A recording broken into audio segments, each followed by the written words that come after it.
Hi guys! Welcome back again to my YouTube channel. So for today's vlog ay samahan nyo ko na mag-move in sa magiging tirahan ko dito sa Thailand. So guys, mag-check out na ako dito sa hotel kung saan ako nag-stay for almost 1 week. And then lilipat na ako dun sa magiging apartment na nirerentahan ko. So medyo malapit lang din naman siya dito sa hotel na to. Pero actually nahanda ko na yung mga gamit ko dito kagabi. Ayan, papakita ko sa inyo. Yan, so ito yung maleta ko. Tapos yun yung hand carry ko. Tapos bumili ako sa Robinson dito kasi malapit to sa Robinson ng bedsheet, blanket. Tapos bumili ako nitong 2 pillow. 200 baht to. Bali 100 baht yung isa. At maganda siya kasi sobrang lambot. So, microfiber. Ayan, dalawa yan. Iuwi ko tong isang KFC na tira ko kasi may 2 chicken pa dyan at yung burger. Tapos, yun lang. Sa bag natin. Kasi guys, dapat hanggang bukas pa ako dito sa hotel. Pero Songkran Festival na kasi bukas. So, mag-check out na ako ngayon para hindi masyadong traffic. Kasi I'm sure maraming road na close. Kasi yun yung tradition dito sa Thailand, ng mga festival. May mga nag-road close kasi doon nila ginaganap yung mga Songkran, ganun. Yung mga nag-water fight. Tatawag lang pala muna ako sa front desk para sabihin na mag-check out na ako para ipaalam. Para meron akong meron tutulong sa akin kumuha nitong aking mga luggage. Kasi hindi ko to may bababa sa elevator masyadong madami. So, kuha tayo ng mag-help sa atin. Can I get to the front desk, please? Hello, I'd like to check out. It's 2232. Yes, please? It's John Andre Balmes. Okay, thank you.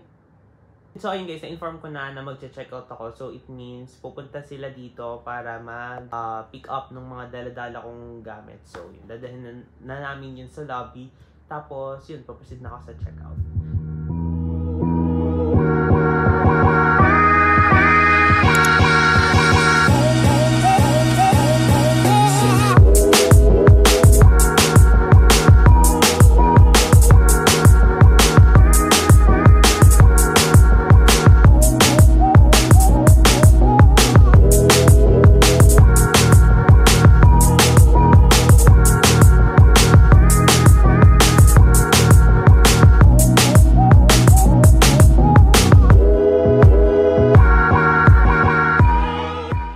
So guys, ayan na yung aking baggage.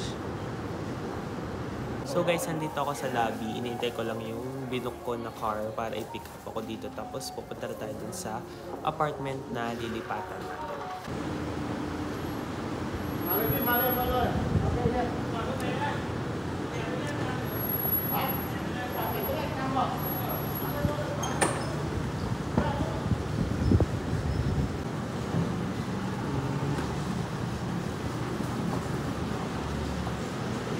Thank you. Bye-bye. Bye.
Hi guys! So nandito na ako sa apartment ko na lilipatan or nanilipatan. So ito yung magiging permanent na bahay ko dito sa Thailand. So actually, ano lamang to, bed and bathroom, ganun. Pero itutour ko pa rin kayo nang wala pa siyang ayos as in raw. So ayun, so dito sa likod ko, ito yung aking bathroom. Yan. So buksan lang natin yung ilaw. Yan.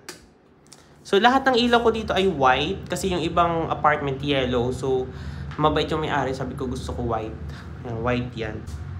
Mirror, ito. Actually, wala nga lang siyang hot and cold. Toilet. Tapos ito, okay lang. Kahit walang hot and cold yung sink. At least meron tayo ditong heater. Warm water only. Refrigerator. Yan. Hindi ko pa siya naisasaksak. Wala pa rin mga paglalagay. Pero may sasaksak na siya.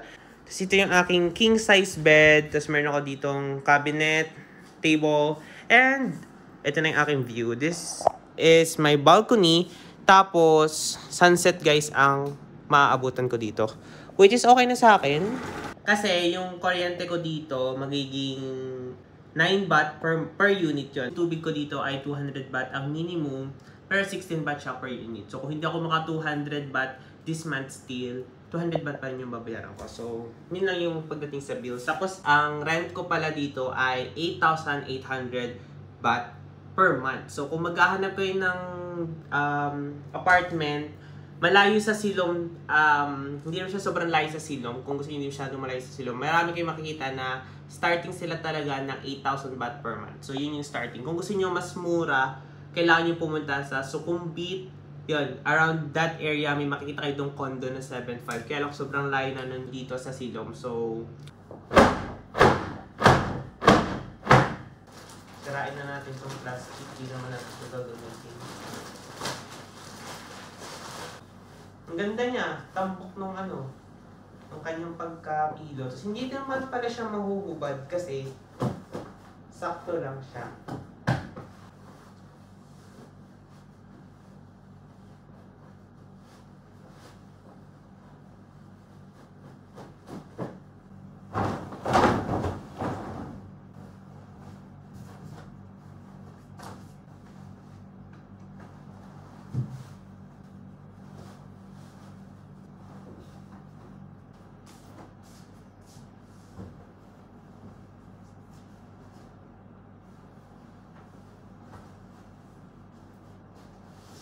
Hi guys! So, katatapos ko lang and it's 7:26 na ng gabi dito. So, ayan. So, itong tatlong to, ilagay ko yun sa CR. Pero yan yung mga skincare ko. Tapos, yan. Ito yung table.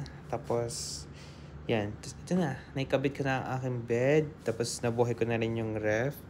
Yan. So, ganito dito sa room ko. Maliwanag siya guys kasi meron tayong 4-pin lights and lahat yan ay white light or white bulb, kaya yan. Mga food ko to.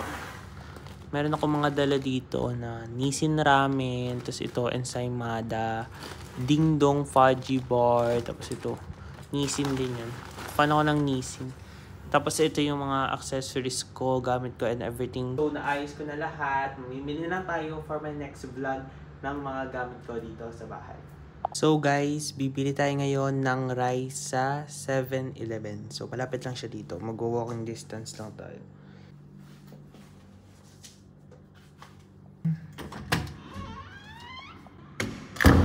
So guys, nandito na tayo.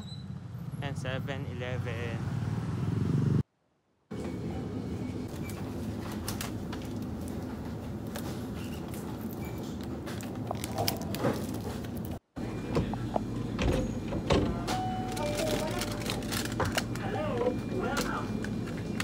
Guys, bili tayo. Ano siya dyan? Favorite. Dito nila nilalagay kapag mga ice cream para hindi agad matunaw. Yan. So, ito yung binili ko. Ito ay 35 baht lang. Yan. So, ilalagay ko nga ito sa ref. Tapos, bumili ako ng snacks, Lays. Tapos, bumili ako ng cotton buds, tapos mga baso kasi gawa nito. Ilagay natin ito sa ref. Rice, ito yung 15 baht na rice. Tapos, bumili ako ng fried rice na may shrimp. Iulam ko sa chicken na tira ko.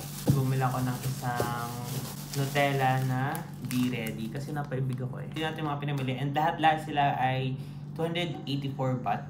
So, goods na siya guys.